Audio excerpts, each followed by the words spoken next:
to another session of Story Time. I'm Miss Seema and you're watching Seema Story Time. Children, it's time for another interesting story. But before that, let me understand that you all are sound and safe. What part of the world you are, and you're following the social distancing norms. You're wearing the mask and keeping yourself safe. Very nice, good to know that. So children, before the story I'm going to read, I just wanted to understand from you that we all love toys, and toys is our world, isn't it, children? We all, when we were young, when I was young and you guys are, you have a favorite toy, yes? Maybe you take the toy with you everywhere. Do you do that? Good. So you take that favorite toy everywhere, wherever you go with your parents, you go to the park, you go for shopping, you go to your friends, you take that with you, isn't it? Yes, because that's your favorite toy and you can relate to that toy, him or her, or it's become part of life, isn't it? Well, on the similar lines is the today's story, and that is Timothy's teddy. Yes. So Timothy has a toy which is the teddy, and I can see that Timothy takes his teddy everywhere. Now, what is so important about this teddy, and why are we reading this story?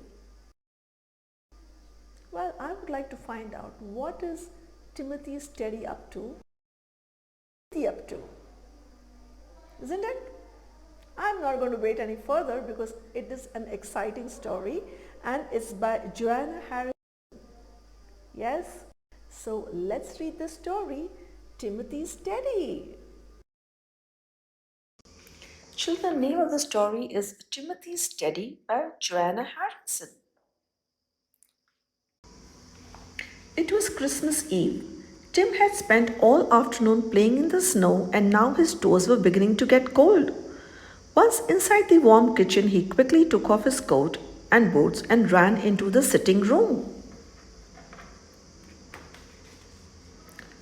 "There you are, Tim," said his mother, who was decorating the Christmas tree. "Come and have some tea and toast. You must be frozen." Tim took his toast and sat by the Christmas tree. When he was sure no one was looking, he squeezed round the back of the tree to have a secret peek at the presents. There he found the biggest parcel he had ever seen, and it was for him. Whatever could it be? At last it was Christmas Day. Tim made himself useful handing out the presents until there was only one left. "Happy Christmas," said Tim's father as he handed him the huge parcel. Tim carefully untied the ribbon and unwrapped the paper. Underneath was a big brown box. He opened the lid and peeped inside. "Look!" shouted Tim as he pulled out an enormous teddy bear. "He's as big as me." Tim gave his new friend a hug, then turned him upside down. "Row," said Teddy. "Wow," said Tim. Tim proudly introduced Teddy to his family. His daddy shook Teddy's hand, Mummy gave him a cuddle, and his little sister gave him a big kiss. But Teddy was now Tim's friend, his best friend.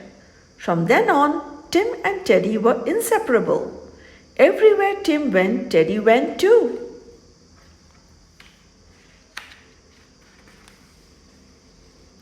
That winter they went tobogganing.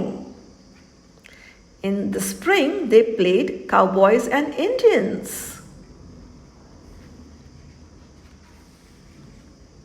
One hot day in the summer, Tim thought Teddy might like to cool off in the paddling pool. His mother was not very pleased. Teddy spent the rest of the day hanging up to dry on the washing line. In the autumn, Teddy took a nasty fall off Tim's tricycle and had to be brought back in the wheelbarrow, a little the worse for wear.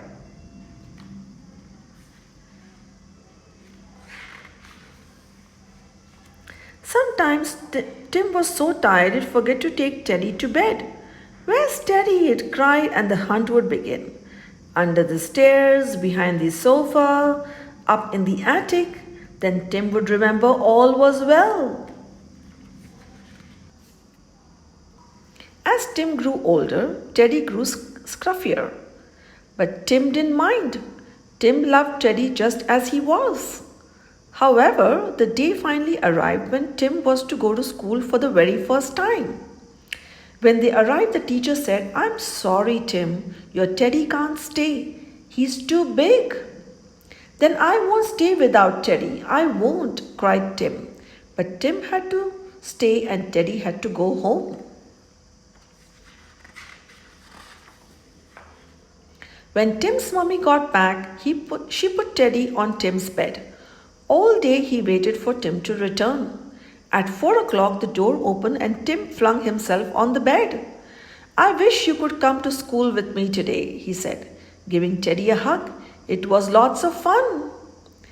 Days passed into weeks and weeks into months. Tim loved his school and soon made lots of friends. One day, Tim asked 2 boys from his class to come and play at his home. Tim showed them his train set and later on they played football in the garden. After tea, Tim said, "Let's go upstairs. There's someone I want you to meet."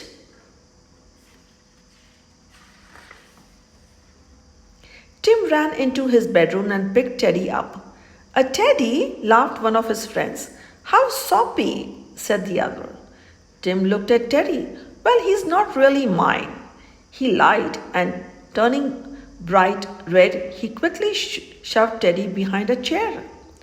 "Don't you want Teddy?" said his mother that night when Tim was in bed. "Oh no," said Tim. "I'm too old for teddies now." Teddy never went back to Tim's room. He sat on the spare room bed for many months. Occasionally, the cat would sleep on his lap. One day, someone picked him up and put him in the attic.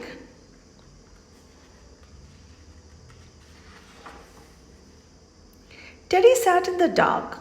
Mice would come and steal his straw stuffing, but Teddy didn't seem to care. One day, the cat knocked him over and he fell out of sight behind a suitcase. No one noticed. He was soon forgotten about. Years passed. One day, when Tim's sister, who was by now quite grown up, was clearing out the attic, she found Teddy squashed behind a suitcase. "Look," she cried to her daughter, who was playing on the landing below. "It's Teddy.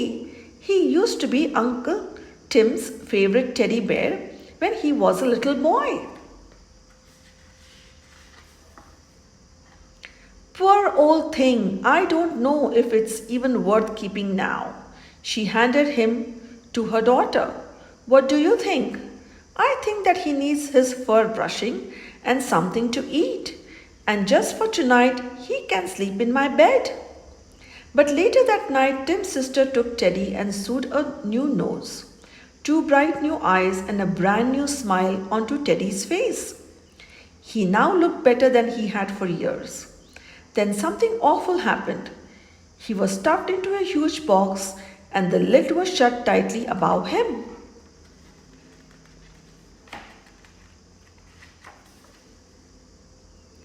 Then the terrible journey began. The noises were loud. There was roaring like a lion's roar that seemed to go on forever. Teddy in his box was turned this way and that. It was cold and dark and frightening. It was very hot and quiet when Teddy woke up. Suddenly, the lid of the box opened and bright light flooded in. As 2 hands pulled him out, Teddy looked up to see Tim, now grown up but still the Tim he had known. "Daddy!" His little son tugged at his shirt. "Whose Teddy is that?" He used to be mine when I was little, said Tim. Now he's yours. Giles loved his new teddy, and everywhere that Giles went, Teddy went too. They spent the next morning playing on the beach. It was very hot and sunny.